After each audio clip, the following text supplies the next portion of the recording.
Hey everybody, my name is Michael Chow. I am the host of the Functional Flavor Podcast. This is the very first episode. There's two parts to this. It's a different format. So the first part, we sit down with world-class experts in health and nutrition. And in the second part, we take that newly acquired knowledge and then we cook some amazing meals with that new information. The whole goal is to bridge the gap between health and cooking because I don't think there's enough information on the two. Health lives in its own silo and there's tons of cooking content online, but I want to be able to bridge that gap and cook with intention so that we can heal our bodies and improve our overall health. Today, we sit down with Dr. Colleen Cutcliffe. She is a CEO and co-founder of Pendulum, a biotech company that focuses on targeted probiotics and microbiome-based interventions. In this episode, we talk about gut health, factors that influence our gut microbiome, and practical strategies around food and nutrition that impact our overall well-being.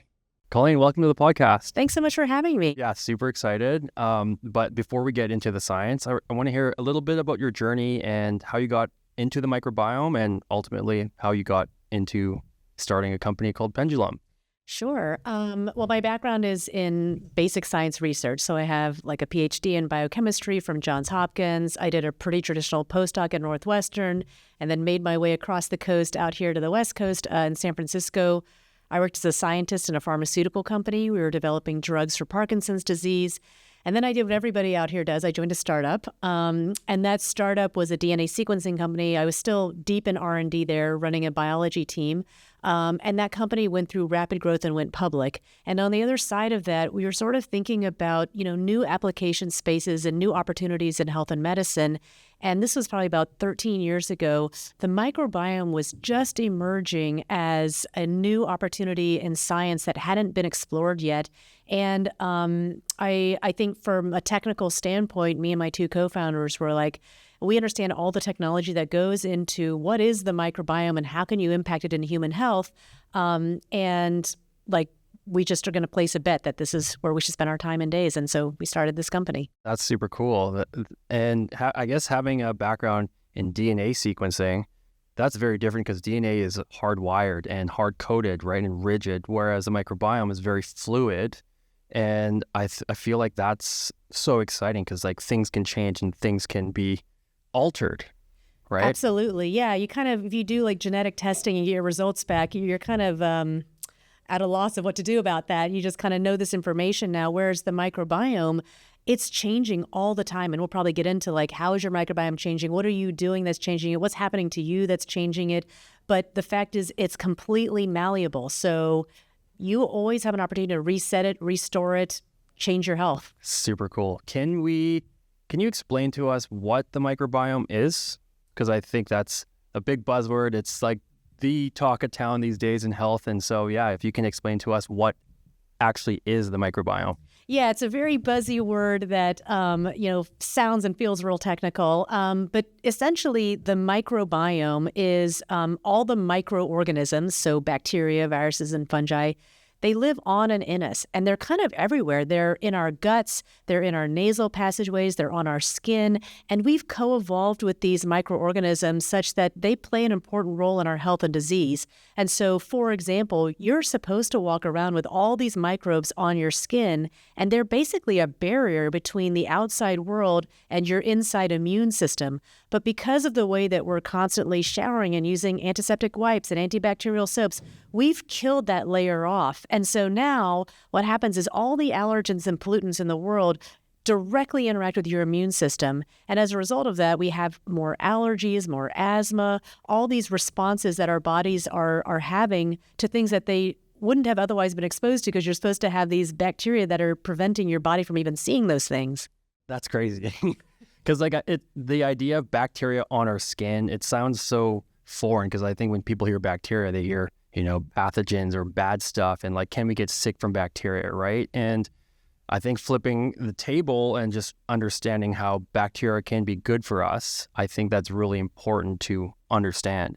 Now, when it comes to the microbiome, we typically hear gut microbiome, right? That's kind of the main, at least in my opinion, the main microbiome. Where are we talking about with the gut microbiome?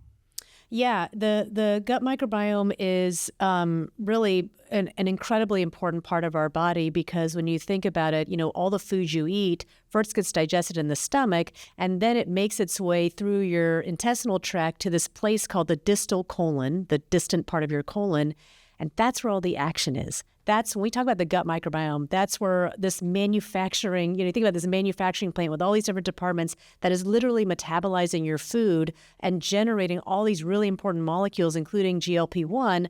That's where that's happening. That's the gut microbiome. So when you say distal, that sounds like it's far away, right? So if we zoom out here and think about our digestive tract, we start in our mouth and then we go down into our esophagus and then into the stomach.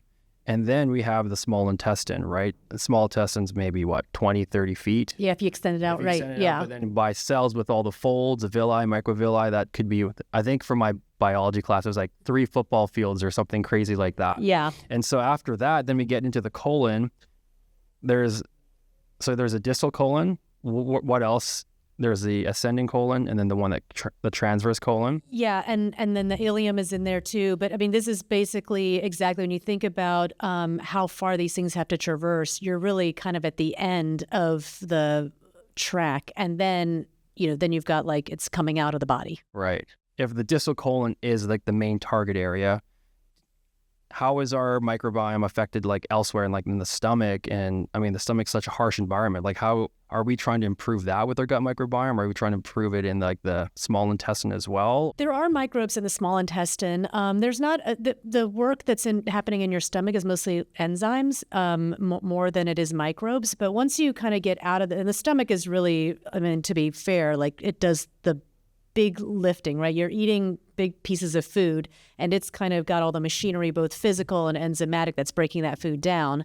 And then once it gets out of the stomach and starts going down into your intestinal tract, there are different microbes there. But when we talk about the gut microbiome, it's this, at the end where all that action is happening that we'll get into. Within the distal colon, it seems like that's so far away. And how does that How are the different environments important within developing the microbes in our gut? For example, in our mouth, it's exposed to oxygen and it's humid and wet and moist and all that. How do the different environments impact the microbiome? Well, I think kind of fundamentally, the different environments mean that different microbes grow there. So when you think about even Earth, there's rainforest, there's desert, and when you think about what are the plants that can grow in those different areas, yes, they're all plants, but there's different kinds of plants that grow in those different terrains. And so your body's the same way. So as you're saying, your mouth is, moist, you've got food coming in all the time and disrupting it. And so there's certain types of microbes that can live there. And then you've got same thing with your nasal passageways. You've got certain microbes that live there. And then when we talk about the distal colon, there's when you eat food, your stomach has a certain amount of oxygen in it, and then as you kind of go down this path, this kind of secret path to the distal colon, there's less and less oxygen, and by the time you get to the distal colon, where all this action of the gut microbiome is happening, there's actually no oxygen there. And so those microbial strains that live in the gut microbiome, a lot of them, they can't even be exposed to oxygen or they die. So it really is a different group of strains that live in the gut microbiome versus on your skin and in your mouth and other places of the body. So if there's no oxygen there and they die, at what point where the oxygen kind of cuts off? It's kind of like a granular thing, so it's sort of more and more diminishing. But we just know that by the time you get to the distal colon, there's really none there. You're deep in it. You're deep in the forest kind of thing. Yes, you're deep in the recesses in a cave. Yeah. So when you say all that action happens there, what kind of action are we talking about?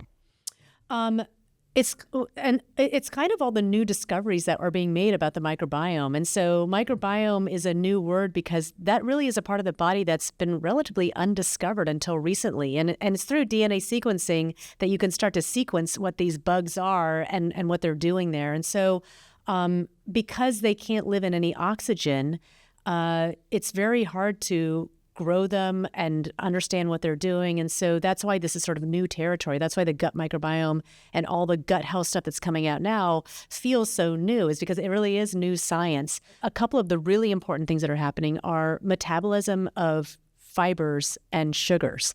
And so we all know a high fiber diet is really good for us. We're supposed to eat lots of fruits and vegetables. But you and I don't actually encode for anything that can break that food down. It's all in this gut microbiome. And so if you happen to be low or missing certain organisms in your gut microbiome, or you have a depleted gut microbiome, all that good stuff you're doing about eating those fibers, they are literally going right through you. You're not reaping all the benefit. And so what's happening is that you have these microbes in the gut microbiome that are metabolizing those fibers. And what are they doing when they metabolize those fibers? They are stimulating GLP-1, which is a hormone that we've been studying for over a decade. But now I think most people kind of know what it is, or at least heard of Ozempic and drugs like that. These are drugs that are mimicking something that your microbiome naturally makes. And what GLP-1 does, why it's so important, is because it tells your body, we just ate stuff with sugar in it, let's metabolize that sugar so you don't have sugar sitting around in your bloodstream. And the second thing it does is GLP-1 tells your brain, we just ate, we're full, we don't have to keep eating. And so when you don't have that right signaling pathway and your body isn't making GLP-1, your microbiome can't stimulate GLP-1, then you start to experience things like higher blood sugars. So your A1C can go up. If you're wearing a continuous glucose monitor, those spikes can be higher. You can start to that shows up for people in terms of energy. So you get this kind of big post-lunch slump. And your energy throughout the day is kind of on an up and down roller coaster instead of being maintained properly. And probably most importantly, you start to crave foods at weird times and weird foods that your body doesn't need. And so sugar cravings, carbs cravings, all of those are a result of not having the proper microbiome stimulating GLP-1. Okay, wow, lots to unpack there. So I want to touch on GLP-1. We'll get back to that. But the idea, you mentioned how our bodies can't break down these fibers.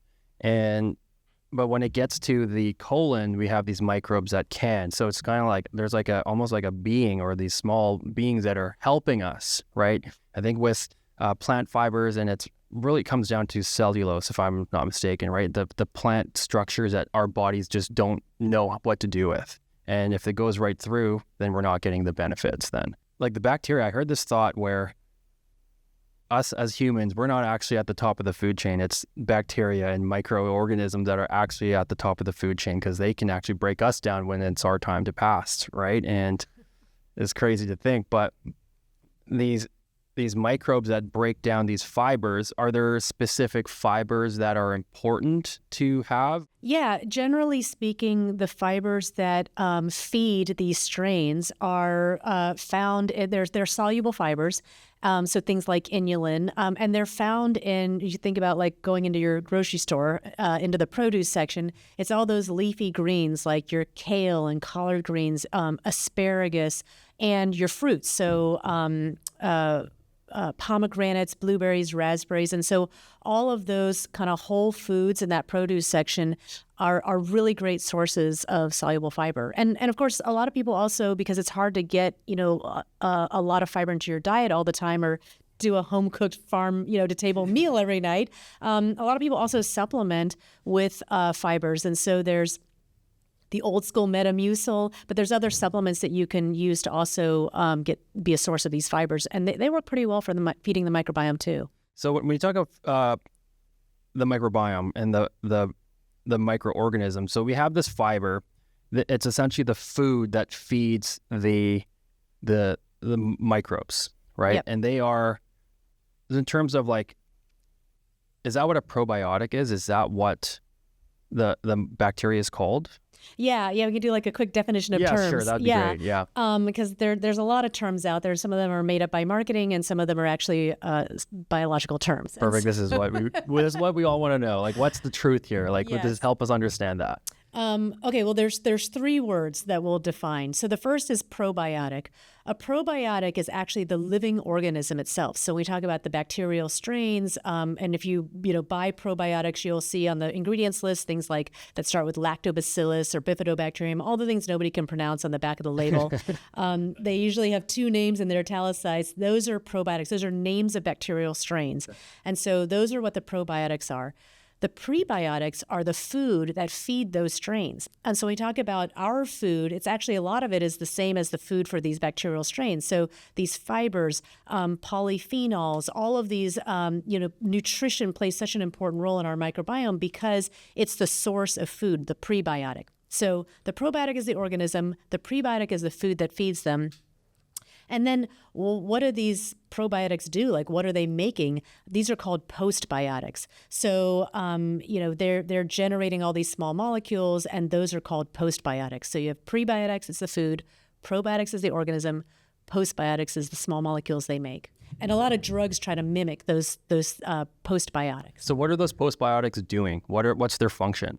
They're basically signals in your body. And so one kind of really well-studied postbiotic is called butyrate. And butyrate is really well known for helping you build your gut lining. It's actually also can stimulate GLP-1 production. And so these are the signaling molecules. And so a lot of pharmaceutical drugs are trying to mimic those signaling molecules because they're the things that are telling your body, like, turn on the immune system, turn on the inflammatory response, speed up your heart rate, metabolize these sugars. And so those are all the signals kind of running around. So would it be safe to say the probiotics are super important because they need to create these products like butyrate?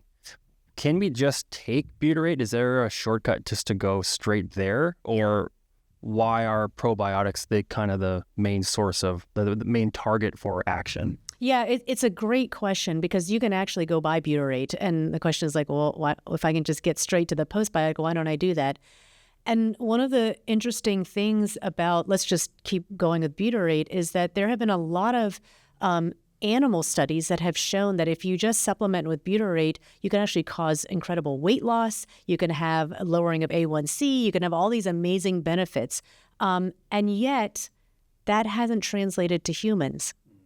And the biggest difference between the animal studies and the human studies is that they gavage feed the animals, meaning they stick a tube down their throat and they send the microbes right to that gut microbiome location. Well, none of us is going to do that on a regular basis. We're just taking a pill. And so, and even people have done it up the other end, the enema, neither of those work. And the question is, why? Why wouldn't that be good enough? And so I think the way to think about it is butyrate is a molecule that's actually used by all your colon cells as a source of energy. So think all your colon cells want that butyrate. They want that small molecule. It's like money. So if I was going to give you $1 million, would you rather I said, hey, I put it in this suitcase and I'm delivering it to your doorstep and handing it to you? Or would you rather I called you and said, hey, I just scattered it all over Highway 101. You can go pick it up there anytime you want. Well, of course, you would rather the first, because the second, what's going to happen? I'm going to scatter it all over the highway. People are going to pull their cars over, and then they're going to grab all your dollar bills. And by the time you show up, it's going to be gone. And that's literally the butyrate. When you take a pill, all along that digestive path where the butyrate is being, you're waiting for it to get to delivery, it's actually being absorbed and picked up by all those colonic cells. So by the time it gets to the gut microbiome where it's supposed to have its action, there's like nobody left.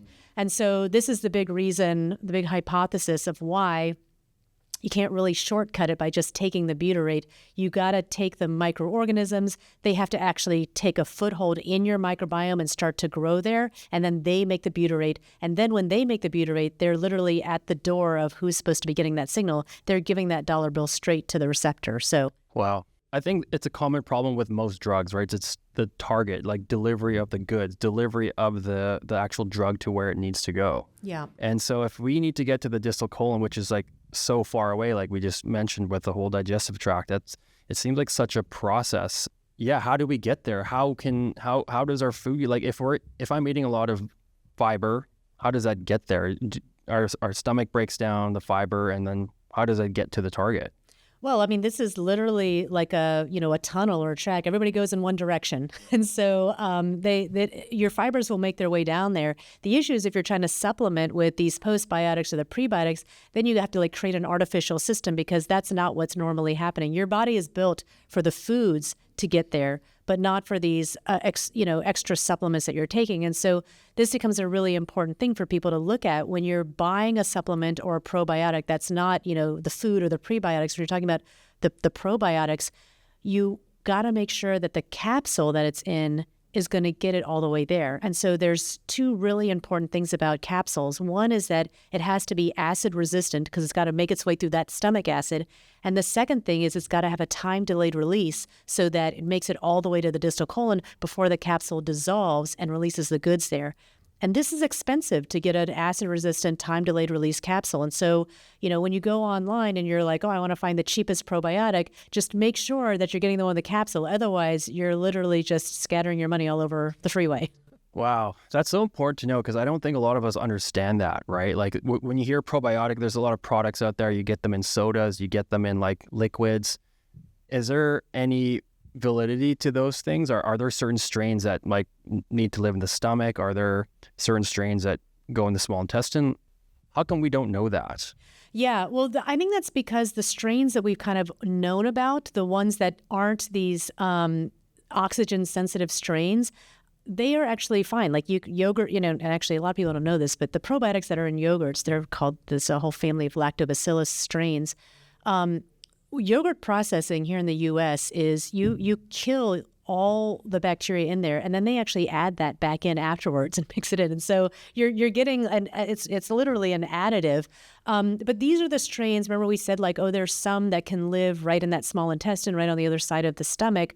These are the ones that live there, and they're not oxygen sensitive because they're not way down in the distal colon, but they also don't do all those functions that we talked about that everybody wants, to boost their metabolism, their inflammatory and immune responses. And so it's not total bullshit, but you're not getting all that really good stuff that the gut microbiome and all this microbiome science is elucidating now for us. That's really important. Feels like a lot of it's marketing. A lot of good marketing. And it's working, right? And even when you hear probiotics, you hear it's good for you, but I don't even know what it's doing for me, right? What are some functions? You kind of touched upon how it can help with cravings and blood sugar. Is that how we look at probiotics? Is it they have a function that they can have in our body? Is that a good way to think about it? Because I just want to get as many as I can get in. Yeah, it's the way we've thought about probiotics until very recently is pretty blunt-ended. And so, let's take vitamins because that's a field where we know, more, and it's also a supplement. And a lot of people think of probiotics and vitamins as kind of being in a similar category.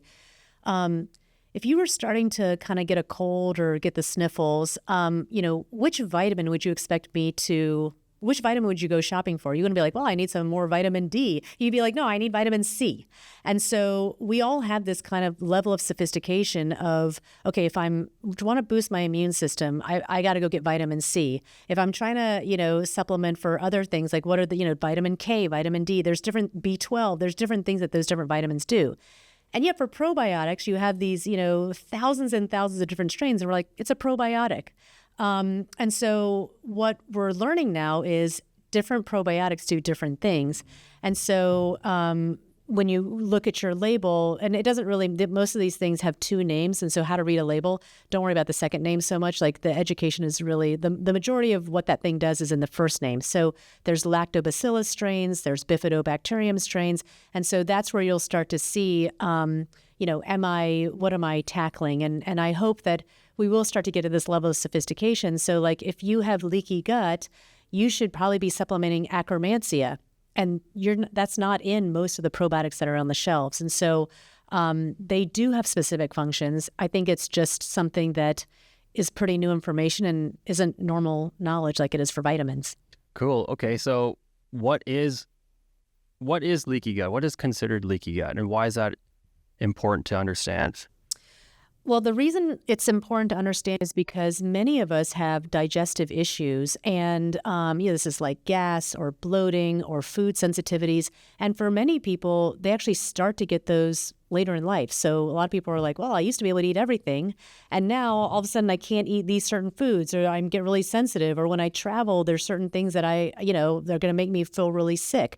And so that's why it's important to, all these like real life digestive issues that change your general happiness or your ability to eat a variety of foods really stem from a deficient gut microbiome. And what's happening there is actually a structural thing. And so when you think about like a wooden fence, you have all these wooden planks, they're held together by glue. You want to have a strong fence, which means you got strong planks and strong glue. But what can happen over time is, through seasons and wear and tear, is that glue can start to thin and a plank can fall. Now you've got a hole in your fence. And that's a problem because all these things are coming in and out. Your neighbor can see you. That's not what you want. Your gut lining is structurally exactly the same. You have these planks, they're called epithelial cells, and you have this glue, it's called mucin. And if you don't have the right glue layer, like it starts to get too thin, literally you get these gaps in your gut lining. And those gaps are terrible because effectively all the things inside your intestines are now leaking into your bloodstream. And then all these things in your bloodstream are making their way into your intestines. And this is what people refer to as leaky gut. And that's what causes inflammation, digestive issues, foods you can't eat anymore. And there's one strain that we know of to date that can break down the old glue and replenish the glue, and it's called Akkermansia. And Akkermansia lives like at the fence, and all day long he just strips away the old glue and puts up the new glue. And most people, most adults, at some point become deficient or low in Akkermansia. And if they could just get it back into their system, they would now solve all these digestive issues. But why adults? Why is the microbiome kind of breaking down as we age? Is that a function of aging? And because I know when I was a kid, I could eat anything that I wanted to. It'd never have any consequences. I could eat junk food, fried food all the time.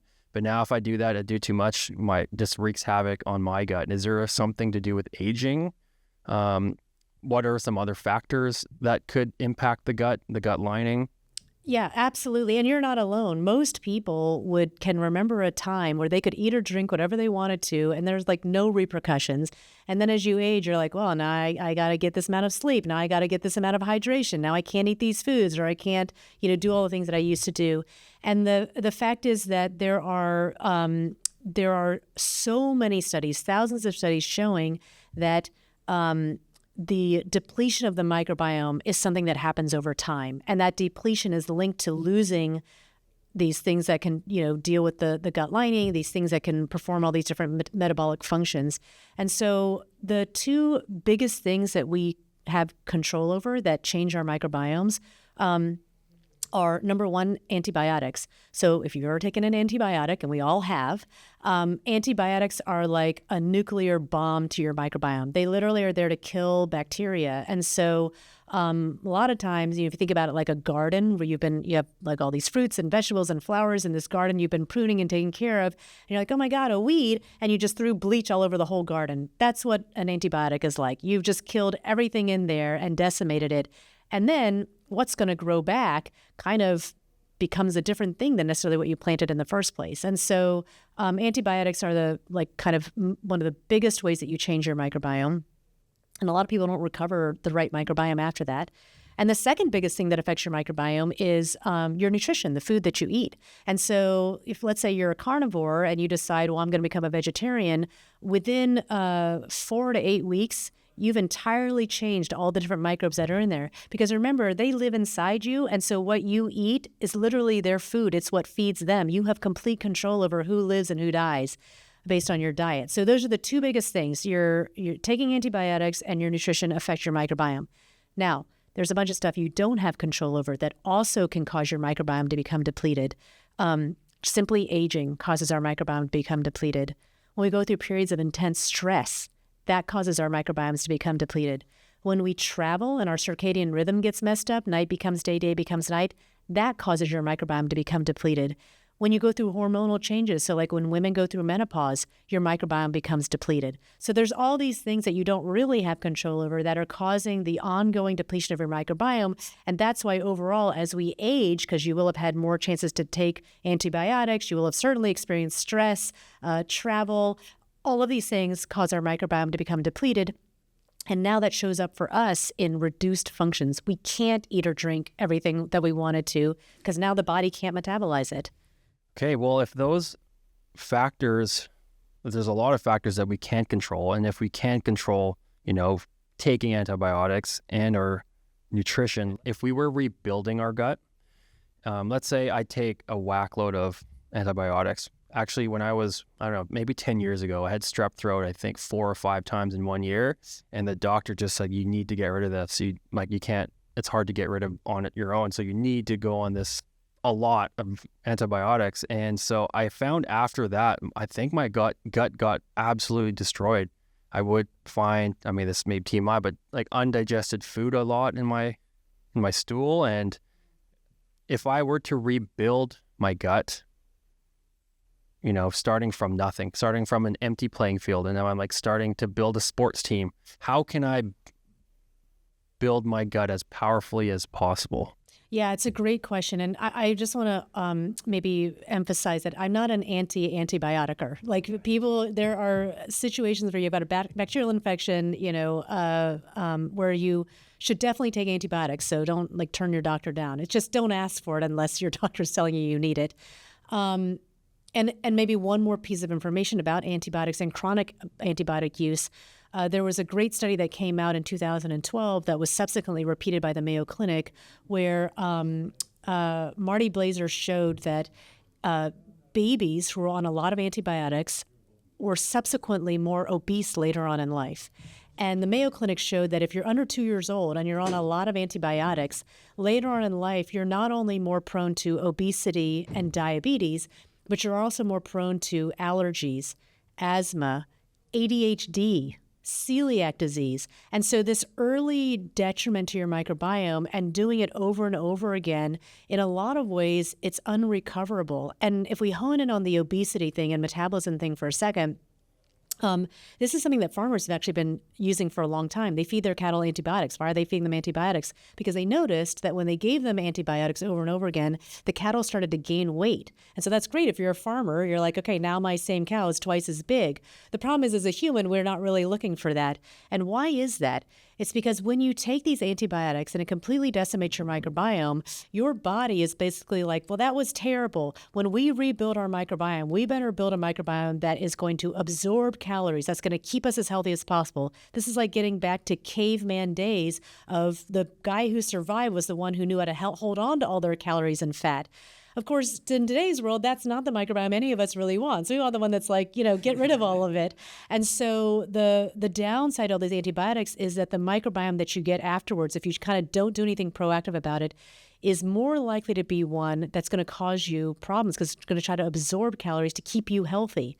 And so how can you select for microbes that actually help you metabolize your foods better? It gets back to the foods that you eat. And so going after these, back to the produce section, high fiber, high polyphenol foods. And by the way, polyphenols can be found in other things besides the produce section. So spices. So if you like using lots of spices in your food, you should keep doing that because spices carry polyphenols. Green tea is a great source of polyphenols. Red wine, dark chocolates. Nice. These are also good sources of polyphenols. So, some fun places you can get them from. But effectively, if you are on an antibiotic or you're about to go on to an antibiotic, it's really helpful to start supplementing with probiotics that are, you want to look for things that produce butyrate. You're going to want to look for Akkermansia because that's the guy that you definitely want to make sure you've got, the guy who's at the fence all day long. And you'll want to eat foods that are high in fibers and polyphenols. That is the best thing to do. And by the way, if you're an intermittent faster, same thing too. What you break your fast with, the first foods you eat, that's what you should be targeting as well, these high fiber, high polyphenol foods. Let's say you were sick, you haven't gone to see your doctor yet. Could you, and that antibiotics are going to wipe out your colony of all your bacteria. Could you go into it with like high fiber diet, like first? Could you prep ahead of time and then get them wiped out and come back a bit stronger as you start to rebuild that? Or is there a way to kind of prepare before you get wiped out? Yeah, it's the short answer is yes. Like, and actually I would say maybe at a higher level, when people say like, oh, what does it mean to have a healthy gut microbiome? You know, what are the strains I have to have a healthy gut? I think the right question is, you know, what is a healthy gut microbiome? It's not about which strains. It's about what are you looking for? And what you're looking for is a resilient gut microbiome. And that means that when you take an antibiotic, you are resilient to it. You're not going to end up with all these chronic illnesses on the other side. And so what can you do to build a resilient gut microbiome is you can be eating these foods. And actually, people used to ask me like, oh, should I take a probiotic with my antibiotic? And I was like, what? That doesn't make any sense. Your antibiotic is killing your probiotic.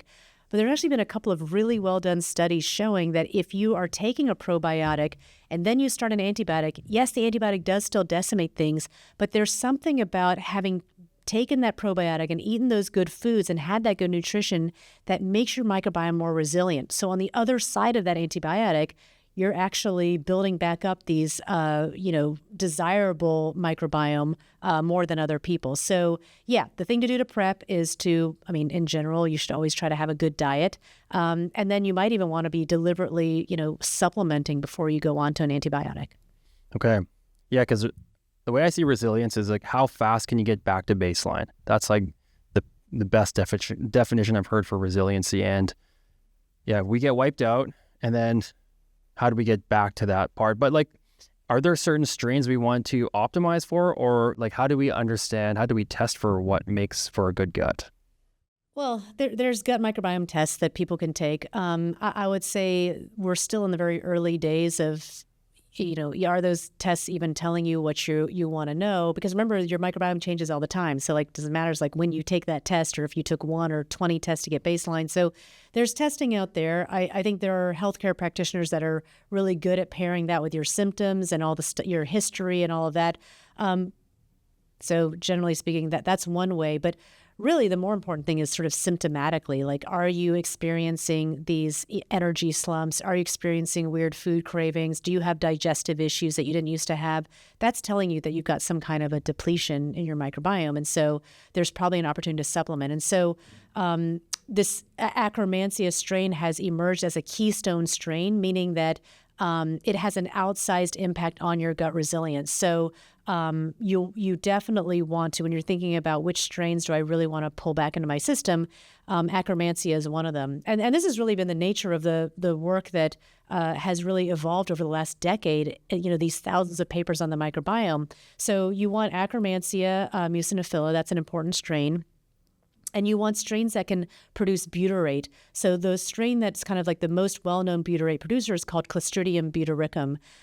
There are a variety of strains that can stimulate butyrate production, and many people carry some of them and not others, and that's no big deal. But what you want is to be able to have strains that can produce butyrate. And so Akkermansia muciniphila and Clostridium butyricum are two really important strains to kind of you want to make sure you've got those in your system. Because I know that you guys create Akkermansia, and is that one of the keystone strains that you guys sell in your product?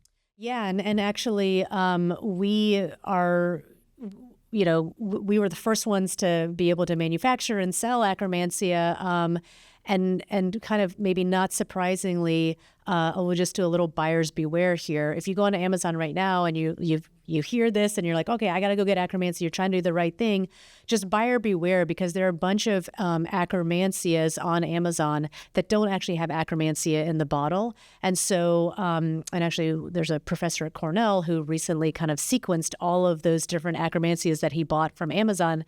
And he said the only one that actually has Akkermansia in it is Pendulum's. And so just be careful, because it's, not really an FDA regulated world and anybody can put anything on Amazon. So if you see something, you're like, wow, that's $10 and these other ones are $50, it's probably not real. We call it Fakermansia. Fakermansia. Yeah. And so why do you think you guys are the only ones that actually can create Akkermansia that's live and useful for us? Yeah, it's a lot to do with what we sort of talked about, where the gut microbiome is and getting into these deep recesses where there's no oxygen there. And then the idea that Akkermansia is the only strain we know of that can break down the glue and create the glue. So I mean, Akkermansia is a pain in the ass to grow outside of the body. And what it requires is to create an end-to-end closed system that has no oxygen in it. And then you got to figure out what to feed this thing because, like, you can't just like buy mucin. And so that takes real development and dollars invested, and it's hard to do. And so, maybe one of the biggest reasons we did it is because we're ignorant. We had no idea actually how hard it was going to be. It's like anybody who has a kid, if they really knew what was about to happen, probably nobody would ever have children. And so I think for us, similarly, we were like, well, this is an important strain. We should go grow it. And I think we didn't know how hard it was going to be. And in some ways, our newness to the field or our not really knowing about supplements to begin with, but really coming at it from the microbiome science angle, allowed us to really invest the dollars to produce it. And so that's why it's hard. You can't have any oxygen. There's oxygen everywhere in the world around us, and it feeds off this like really weird byproduct that doesn't just kind of exist. So if there's no oxygen, have you guys, I guess you must have created some kind of working environment to create that if there's no oxygen. Like, how are you able to do that? Can you work us through that process of the manufacturing? Yeah, it's basically like Bubble Boy. So, and you'll see this, and hopefully you'll get a chance to like play around in it. But they're literally these bubbles, and inside the bubble, the way you get rid of oxygen is you pump in a different gas. So you just start pumping in massive amounts of nitrogen and other gases to try to keep oxygen out. And you'll hopefully you'll get a chance to play around with this, but there's literally like gloves. You put your hands in and you're doing all the work in there. So it's like Bubble Boy. It's like astronauts. I mean, you just create a different micro environment. And that's why it's a pain. Now imagine you have to make a whole manufacturing plant and take this into consideration. We essentially had to build our own plant because such a plant didn't exist. So once you create this plant and you're able to grow this strain, how do we know that it's still alive? How do we know it works for us? Oh, yeah. That's the next pain in the ass. So the first pain in the ass is like, how do you grow this strain? The second pain in the ass is how do you keep it alive and get it into a pill form? And the third pain in the ass is how do you deliver it to the microbiome? So we talked about the third pain in the ass, which is acid-resistant time-delayed release. We talked about the first one, which is you got to have oxygen out of the system and get the right food for it. And the second one is how do you keep it alive? Because you're not going to like have people, chugging in an anaerobic environment this thing. And so if you've ever been in like a winery or brewery, that's what our plant looks like. You're growing all these in like these really big vats. And then what happens is you effectively you spin down the cells, you throw away the jus that it was growing, and you spin down the cells. And then you have to take those cells through a variety of steps that essentially freeze dry them. And then once they're freeze dried, they're stable. And then after you consume them, you get to your gut microbiome. They're exposed to water in your gut microbiome. They revive and they come back to life.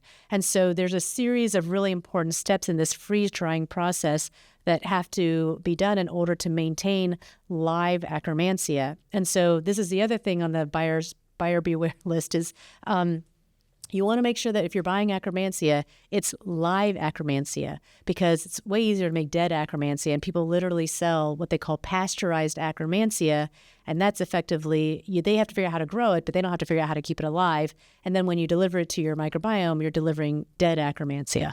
And that doesn't do us any good. If it's dead, it's not going to colonize, it's not going to grow or take form in our gut. It's not going to colonize. It's not going to take form in your gut. You can't do anything on the nutrition side to feed them because they're dead, and so you kind of don't. And I mean, the trick of it is in that pill is all the parts of Akkermansia, all those postbiotics are in there, and so you kind of get some of that benefit, but you'll have to take that for the rest of your life. You can never rebuild your gut microbiome because it's dead. Wow. So okay, if we take the live Akkermansia and it needs food, right? Because that's the probiotic. Mm-hmm. How do we get that Akkermansia to kind of start growing and colonizing within our gut, within the colon? Yeah, I think the 1-2 punch is one, to supplement with live Akkermansia that's got all the stuff that gets it back there. And then 2 is to feed it these, again, it gets back to these high fiber, so anything with inulin in it, and polyphenols, those have been shown to actually stimulate Akkermansia growth. And in fact, if you can do a good enough job of having that right diet, you probably just need a supplement with the strain for, a short period of time, and then your diet is going to help it to continue to colonize. Now, later on in life, you might have to take an antibiotic, or you might go through a period of intense stress that causes it to get depleted. Then you might want to supplement back with the strain. But really, hopefully my investors aren't listening to this call. You don't have to be on the supplement forever if you've got the food that's feeding it. You got colonization. Okay, that's really good to know. And so are there, how they say with some drugs, you need, like, let's say Advil, you need to take it with food or drink milk or something to coat your stomach. When you take one of your products, your Akkermansia product, is it advisable to eat with it? Do we eat before, eat after? If we want to feed that Akkermansia, like, what's that optimization look like? Yeah, you don't have to take it with food, because remember, you're eating food. There's like a certain cadence which that food gets to the microbiome, and the pill has its own time delayed release. And so trying to exactly time that together is actually pretty hard. And so the most important thing is you don't need to take it with food. The most important thing is that you take it daily. And remember, I said if you changed your dietary habits, and within 4 to 8 weeks, you can actually transform your microbiome. Here, you're trying to introduce something new into your existing ecosystem. And so I always say, give it 90 days, give it that 8 weeks, and take it daily. And that's the main thing. Take it daily, and then try to change your diet so that you've got more fiber and polyphenols that feed it. And if you do that for 90 days, you're giving your body the best shot at getting colonization of this strain. Some people kind of have sensitive stomachs to just pills in general. And if that's true, it does sometimes help to take with food, but you don't have to. Okay. It's good to know. Good to know for anyone who's building their gut. Now, the product that I bought months ago was the glucose control product. Is that your main product? That's our flagship product. It was the first one we came out with, and it's the most potent product, and it's the one I also take. And it has a formulation of 5 strains in it, plus the prebiotic, the food that feeds those strains. Those are all in that pill together. And this is the one that has been clinically shown to actually reduce your blood glucose spikes, lower your A1C. And so, if you have diabetes, this is kind of like that clinical potent version of it. Our best-selling product, though, is actually Metabolic Daily. And so Pendulum Metabolic Daily is all the same strains that are in glucose control, but at a lower dose. So if you're like, well, I don't have diabetes, I don't need the crazy high clinical dose, you just want to take something that's daily that's helping you maintain all these strains, then Metabolic Daily is a product for you. It's also less expensive because it is a lesser dose. And so that's kind of the best-selling formulation that is, I would say, the thing that's going to, on a daily cadence, is going to maintain your microbiome and all those good activities that we've been talking about. That's going to be in those pills. So how does what's the mechanism of reducing those blood sugar spikes and the A1C? How does it help the diabetics? Because I was diagnosed as pre-diabetic, and that's why I'm really curious about metabolic health and blood sugar regulation. Can you explain to us the mechanism on how the product actually lowers the blood sugar spikes and helps reduce the A1C levels? Yeah, absolutely. So basically, this product stimulates GLP-1. So your microbiome stimulates GLP-1 hormone. And the way that this works in your body is that when you eat food, and that food makes its way to your gut microbiome, you have these specific strains, which are the ones that are in Pendulum Glucose Control and Pendulum Metabolic Daily. These specific strains metabolize that food, and they stimulate GLP-1. And so, and GLP-1 is a hormone that metabolizes sugars in your bloodstream, and so it stimulates that whole response.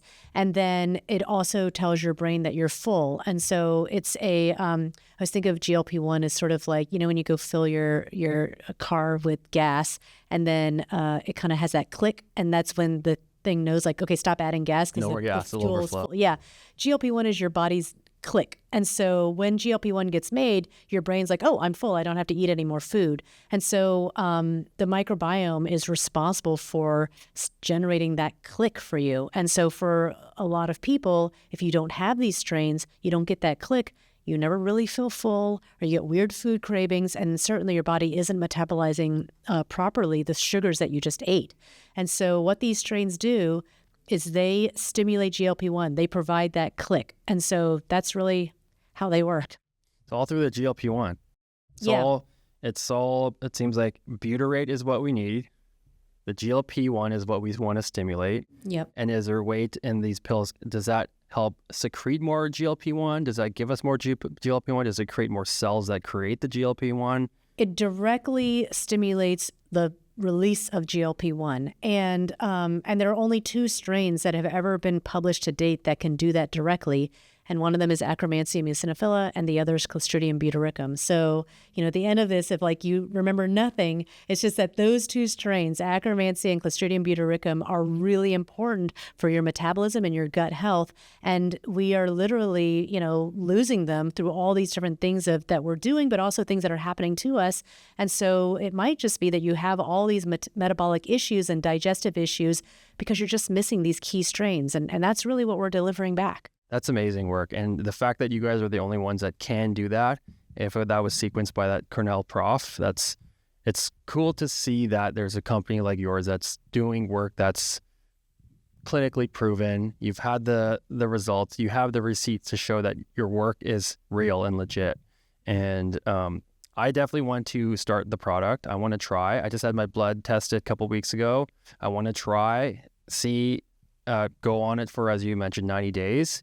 Do my high fiber diet as well, and then test again and see what happens afterwards. Because I think the proof's in the pudding. If you can replicate the results, I think that's what it's all about, right? Absolutely, and it's perfect. And we have so many customers who share back even more benefits that they're getting. And again, I would say it's really important to think about the microbiome and nutrition as very much paired. So, it's like if you have like an amazing car, you want to have, in order to have that amazing car, you have to have a top-notch engine and give it top-notch fuel. And so your body's the same way. To have a high-performing body, you have to have a top-notch engine, which is your microbiome, and give it great fuel, which is all this high-fiber, high-polyphenol foods. And when you have those 2 together, now you're really going to be humming. And so that's really the goal, try to mix those together. Okay, so if the 2 strains that can create the butyrate, the Akkermansia and the Clostridium butyricum. Okay, if those are the 2 strains, are there preferred fibers that these 2 strains like? Yeah, the main fiber that there have been the most studies around is inulin. Inulin. And so you can get inulin in like Jerusalem artichokes. Those are also called sunchokes. Asparagus. It's in a wide variety of different foods. And it's also in a lot of the supplements that you can buy. So, the scoops and things that you can put into shakes and morning drinks. A lot of those also have inulin in it. And so you can get it from either supplementation or foods. You can't really get it in the dose you need in a pill. Okay. So it's usually going to come in one of those scoops or in actually these foods. Does your product have inulin? Yeah. And so in the Pendulum glucose control pill is inulin, and that is what's feeding those strains. So it kind of gives it a jump start. And the reason we put the inulin in with them is because, after you kind of the pill bases well at a distal colon, we want the food to be with the probiotic strain. So, it's like if I was dropping you off on a deserted island, would you rather I drop you off by yourself or with a cooler full of sandwiches and beers? Yeah. So the inulin is the sandwiches and beers, and so it gets delivered in there. But still, eating foods that are high in inulin will additionally help. Because it makes sense. If you don't have the snacks, you don't have the food to kickstart it, it could just die potentially and not colonize. And at that point, it's useless. Yeah, exactly. And part of it is because when we did our clinical trials, we wanted to know exactly and specifically what the microbiome intervention was doing on its own. So we literally told people, don't change your diet, don't actually try to introduce higher fiber, higher polyphenol foods, just take the pills and keep doing what you're doing.